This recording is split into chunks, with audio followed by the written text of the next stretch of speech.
Good day, dear children. Seventh day Adventist Middle School is presenting the past and present lesson. Sixth for you in social. We can see that, dear children, in your social book, you take the past and present book. You take the page number 59. We can see the new lesson.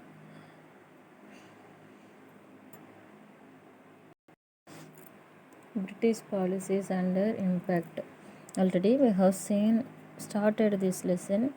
Just we can see that in this first we can see the structure of administration. The British administration, the administrative policy drafted by the company aimed at achieving three objectives. We can see the three objectives. The objectives are to increase profit from trade, to increase the profitability of the territories it held in India, to strengthen the company's hold on India. In fifth standard, in your lesson towards the freedom, we have seen they have modified their trade and commerce in India. Now they have asked the farmers to produce cotton and indigo. They took these raw materials to their country, and they imported these raw materials as a finished product into India. Like that, we have seen what they have did. Through that, they have strengthened their power in India. Their trade was strengthened.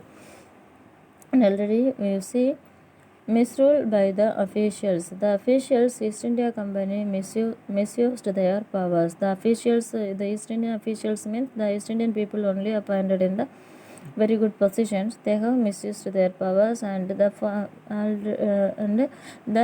revenue. No, the peasants are asked to pay the taxes. The farmers asked to pay the heavy tax. That is very big burden to the farmers at the time of British rule in India. That tax is very high, and they have asked to pay the tax at the time of famine and that draft also. You see, if there is a famine, will they get the flood means will they get any a profit from the land? If they are getting the draft mean, can they get anything from the land? No. But how can they sell the how can they pay the tax? Further, they will occupy the land of the farmers also. This is the very cruel condition of the farmers. Then you see, they have introduced the Regulating Act of 1773. Already we have seen that the Regulating Act, Pitt's India Act, Charter Act, and the Civil Service, Army, the police, the judiciary. We have seen that. Lastly, we have seen that the judiciary system only. Now we are following that judiciary system. Criminal and high courts are criminal and civil courts are there in the districts.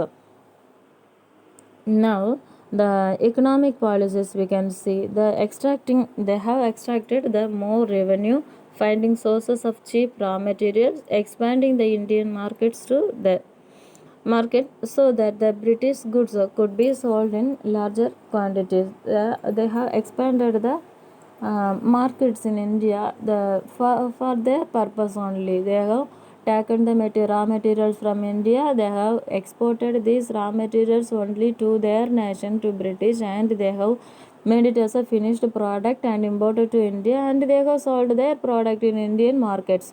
Through that, the British companies only got more benefits. The Indian people not got. Indian people are Indian country have no benefit because of this. They only ruled. They only got the benefit. Then the land revenue system also introduced by the British government. We can see the advent of the British, however, changed the situation. You see, revenue was collected by the officials of the company. It was fixed and had to be paid in cash. No concession was made during years of crop failure. If the peasant could not pay the revenue, he was evicted from his land. You see, Already we have learned this one in the 5th standard, but elaborately we are learning this one in this class. You see, they are the tax is very high, and they are asked to pay the tax by cash. In India, before that, the kings will ask the tax means by grains what they are producing, the teeth of that grain or what are the production, from that only they need to pay. But this British government is asking the peasants to pay the tax by cash. Are they producing the cash and the land? No, they are producing coconut means coconuts, rice means rice, cotton means cotton, like that only they are producing. But this country, this government is asking them to pay the tax by cash. Nowadays, also in our Indian country, there is a tax as a money. The for land also we are paying taxes money. That is followed by this British government only. You should understand that, because for the land, if the people is having 1 hectare of land means the minimum, the fixed amount is there, the people need to pay if they are getting something from that land or not. The some lands are there is no fertile, there is no protection, them also need to pay the tax to the government. This system was introduced only by this British company, British government only in India. And we can say the permanent settlements in 1793. The permanent settlement, that is decided to fix the land revenue also, that is also fixed the permanent.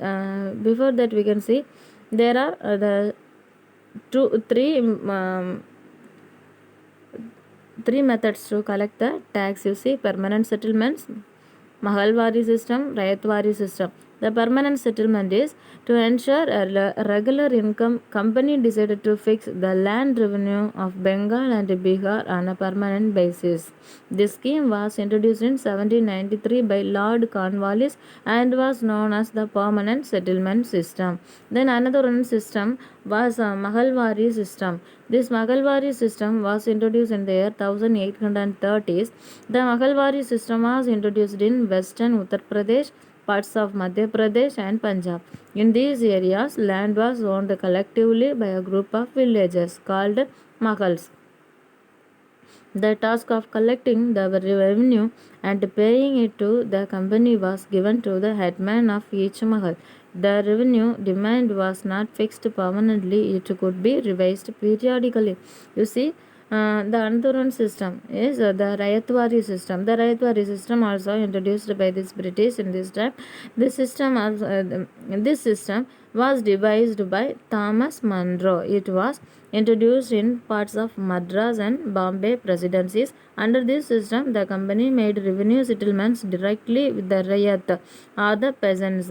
The peasants was recognized as the owner of the land as long as he paid the land revenue. The revenue was fixed according to the fertility of the soil and the nature of crops. In permanent settlement introduced in the year 1793, and it was introduced in the places of Bengal and Bihar. These permanent settlements tells to pay the tax. Okay. Then the what is the Mahalwari system? Mahalwari system introduced in western Uttar Pradesh and parts of the Madhya Pradesh and Punjab. In this, they have the headman of the village asked to pay the tax. Then we can see the Rayatwari system. In this, that is introduced by Thomas Munro. Rayatwari system was introduced by Thomas Munro, and this system was introduced in the parts of Madras and Bombay. Here the peasants are asked to pay the tax because the peasants are considered as the owners of the land. So they have asked based on the fertile of the land, they have asked to pay the tax. That is also the fixed tax only. Then the industry and trade. In this pre-British period, the British days, India had a flourishing rural economy. India was famous for the fine quality of its cotton and silk. Already we have know that we are very famous for cotton. No, that is attracted these spices, and this cart and these things only attracted that foreigners for this trading. They have come to India. They need the things, they need the products, they need the raw materials, but they are not ready to pay for that one. Some people are there like that, no, they want something but they will not pay for that. In markets, if you are going, we can see that the farmers, the people related to the agriculture, and those who are producing from their land or through hunting, they are getting something for fish and at all. In markets we are bargaining, but the people are getting a little bit or more. We are asking them if they are the people are having the wealth also to get, means some people, no, all the people, some people will ask if they are getting freely, means they will take and go away. Like that they will ask to the farmers. But like that, this British government, they are interesting to develop their economical condition, but they are not willing to pay for the pay to the peasants, because their thought is just it is producing in the automatically in the land, why we will give the money to them. Like that, maybe they have thought like that. They got the interest to get more benefit for them only. For that they have collected the raw materials from India, and they have exported, and they made this as a raw material, and they made our India as a market for them only. They have used our India just for their trade and all. Then we can in this time, there's a British government, no, they have introduced, but they did a very one good thing only. That is, they have introduced the transport system and communication, and they have introduced the education system now in India. You see, the first transport system they have introduced in the year 1853. From Mumbai to Thane, the railway was introduced by the British government only in India. Nowadays, railway system, no, the railway department, that is the biggest department in India. The first railway system was introduced in India by the British in the year 1853. They have opened the train route from Thane to Mumbai. That is the first train ran, and the first train track to Mumbai to Thane. This is very easier and faster. But you think one thing, they have not introduced for the goodness of ourselves. They have the need for transport, no, so they have introduced this one. Then in Tamil they will tell the Thiruvalluvar, no, he is telling that வயலுக்கு இறைத்த நீர் வனப்புக்கும் சிறிதளவு பாய்ச்சப்படுமா போல. Like that we have getting the benefit from that. Okay, then political administrative unity was achieved because of even the remotest village was now brought under the fold of British administration. Remote areas means there is no all the facilities will not be available. So in these places also, what are the things are available, they will get very easily because of this transport system. Then that modern education also introduced by the British government in India. In Calcutta they have introduced some universities, dear children, and you see there were Batsalas and madrasas in which a few students were taught by their teacher. There were no prescribed textbooks. All teachings was imparted orally, generally at the house of the teacher. That there was no fixed curriculum, and the teacher taught whatever the deemed best for his students. Sanskrit, Persian, and mathematics were the most popular subjects. Science and geography were not taught in their time. Then they have introduced the, you see, in the year the Calcutta Madrasa was established in 1791. The Sanskrit College at Benares, now Varanasi, started functioning, and in 1801 the Fort William College was set up in Calcutta. You see, in the year 1781 the Calcutta Madrasa was introduced, and In 1791, the Sanskrit College at Banaras, now it is called as Varanasi, that is started functioning in the year 1791, and the year 1801, the Fort William College was set up in Calcutta. Both of the three places, 1781, Calcutta and Madrasa was established, 1791. Sanskrit College was established in Varanasi. Now it is Varanasi in Banaras. Then in the year 1801, Fort William College was set up in Calcutta. Then we can see about that Charter Act. That Charter Act 1813 is sanctioned a sum of 1 lakh rupees per year for educational purposes. That Thomas Machiavelli, no, he forwarded the promotion of Western education through the medium of English. They only introduced in the year. Before that, the teachings, in sixth standard, you have studied about Gurukula system of teaching. Gurukula system of teaching means one teacher will be there at their home, the students will go to their home. Means the language, the regional language, through the regional languages only the students got the education. But in the Thomas Machiavelli, that Lord Thomas Macaulay, he only forward the English medium instruction for education was introduced, and this deadlock came an end in the year 1835, and the government decided to use the money to promote Western education through the medium of English. Now after that, they have started to get the money for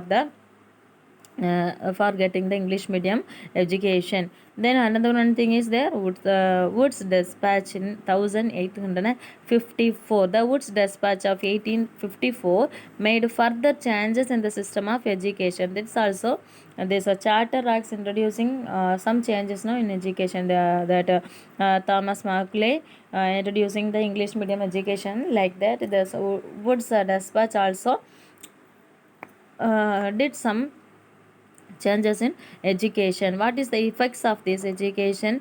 The educational policies of the British benefited only the urban middle class who worked at the subordinate but administrative posts. In fact, the main aim of the British government was to produce English speaking class who could work at much lower wages than their British counterparts. For that only they have introduced this education, English medium education. And from this just the developed areas they have introduced, and this English medium education spread throughout the villages also similarly. Dear children, we can see another one thing, our Aurobindo ashram. No? Once Aurobindo's father was in Calcutta, his father introduced one bakery, I think. He gave an ad for that is only the people, those who learned in English known people only appointed in his bakery. Like that, he have given the advertisement for his bakery, that much that English is got the first place because of the invention of the British in India. Thank you, children. God bless you all. Read well the lesson after watching this video. Thank you, children. We will meet in the next class. Thank you.